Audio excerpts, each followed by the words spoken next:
Hello, आप सभी को मेरा नमस्कार। पुनः स्वागत करता हूं।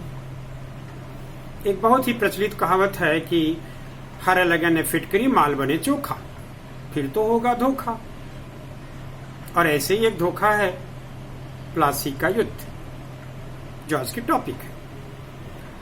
इतिहासकार दीनानाथ वर्मा जी ने बड़ा अच्छा टिप्पणी इस पर किया है कि प्लासी का युद्ध एक गहरे साजिश और षड्यंत्र के अलावा कुछ नहीं था, जिसमें एक ओर कुटिल चालाक भेड़िया था तो दूसरी ओर भोला शिकार।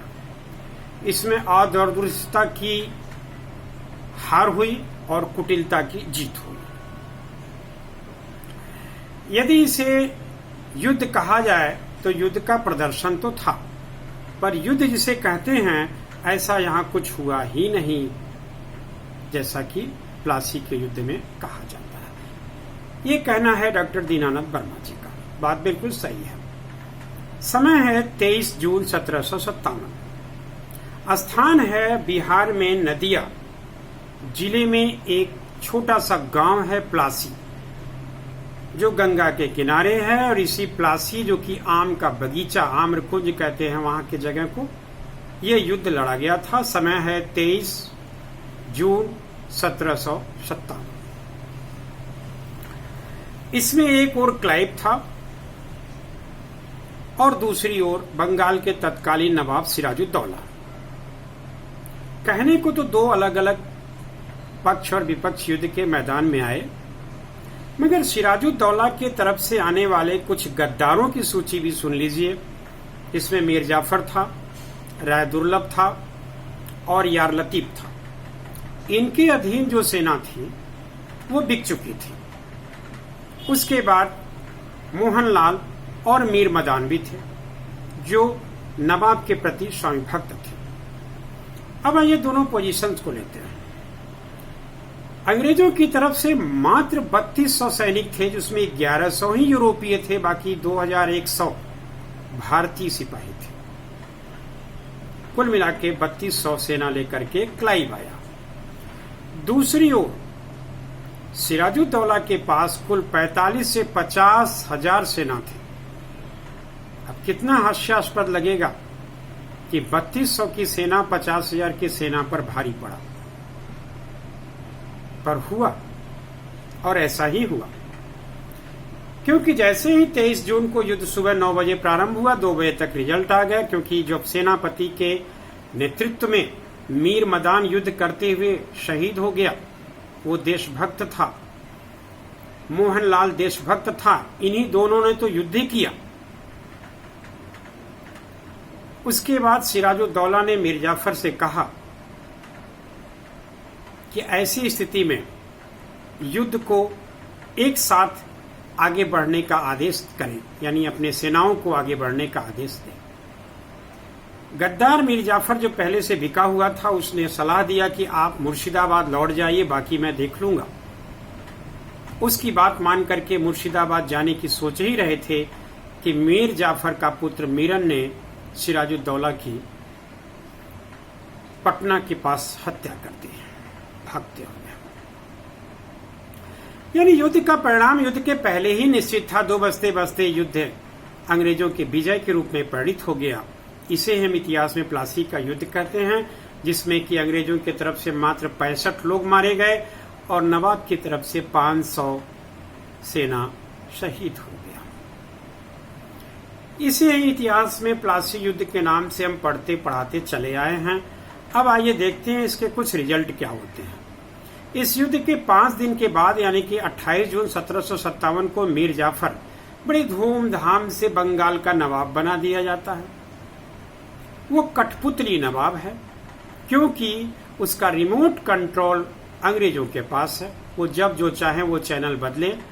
जनता के लिए देखने में लगेगा कि हमारा नवाब हमारे बंगाल का आदमी है, अलीवर्दी खां का दामाद है। जनता विद्रोह नहीं करेगी। और दामाद को करना क्या है, गद्दार मीर जाफर को करना क्या है, ये क्लाइव को पता है। परिणाम क्या हुआ? तकरीबन 1,77,00,000 रुपए ईस्ट इंडिया कंपनी को मीर जाफर ने तत्काल दिया। 20 लाख रुपए क्लाइव को दे दिया अलग से, 20 लाख रुपए वाटसन को दे दिया अलग से। यानी एक अनुमान लगाया गया कि तकरीबन 3 करोड़ रुपए उस दौरान खर्चा हुआ था, जिस दौरान 1 पैसे में 1 किलो घी मिलता था। आज का 3 करोड़ नहीं, 1757 के समय का 3 करोड़ मायने रखता है। इसके बाद 24 परगने की जिम्मेदारी भी दे दी कि वहां की जमींदार अब अंग्रेज हो गए, लगान वसूलने के लिए, प्रॉफिट लेने के लिए, और इसके साथ बंगाल, बिहार और उड़ीसा में बिना टैक्स दिए व्यापार करने की छूट दे दी। यानी जब जो चाहा, जैसा कि मालिशन एक इतिहासकार ने लिखा है कि क्लाइव ने कहा कि मीर जाफर एक ऐसे बोरी की तरह है, सोने की बोरी की तरह है, जब जितना मन करे हाथ डालो और मुट्ठी भर के धन निकालो। ये था मीर जाफर की हालात नवाब बनने के बाद, जो उसने गद्दारी से पाई थी। एक इतिहासकार यदुनाथ सरकार जी ने कहा कि 23 जून 1757 को सही अर्थों में कहा जाए तो मध्य इतिहास का समापन हो जाता है और आधुनिक इतिहास की यही से नींव पड़ती है। के.एम. पनिक्कर जी ने एक बड़ा अच्छा स्टेटमेंट दिया है। वो कहते हैं कि बंगाल के व्यापारियों ने और मीर जाफर ने मिलकर के नवाब सिराजुद्दौला को अंग्रेजों के हाथों बेच दिया, इसलिए प्लासी का युद्ध एक सौदा था। इसी पनिक्कर जी का एक और स्टेटमेंट मुझे ध्यान आता है, जिसमें उन्होंने कहा है कि प्लासी का युद्ध कहां, ये तो हुल्लड़बाजी थी, इसके अलावा कुछ नहीं था। और ये सच भी है। एक अल्फ्रेड लायल जो साम्राज्यवादी इतिहासकार है, साम्राज्यवाद तो हमेशा अपनी बड़ाई में व्यस्त रहते हैं ना, उन्होंने कहा कि प्लासी के युद्ध में क्लाइव की विजय बहुत बड़ी जीत थी। उसने बंगाल में एक बहुत विशाल प्रांत खोल दिया, क्षेत्र खोल दिया राजनीति का, क्योंकि ये व्यापारी थे, इनके लिए राजनीति एक नई चीज थी। अल्फ्रेड लायल ने ऐसा तारीफ किया है क्लाइव का। इस पर सुंदरलाल जी का कहना बड़ा अच्छा लगा।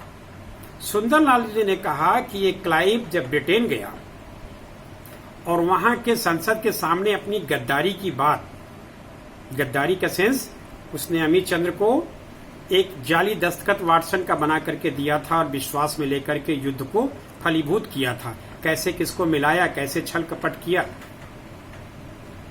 इसकी वर्णन वो क्लाइव करता है ब्रिटेन में। तो सुंदरलाल जी ने कहा कि ब्रिटेन में जिस गद्दारी की सजा मौत होती थी,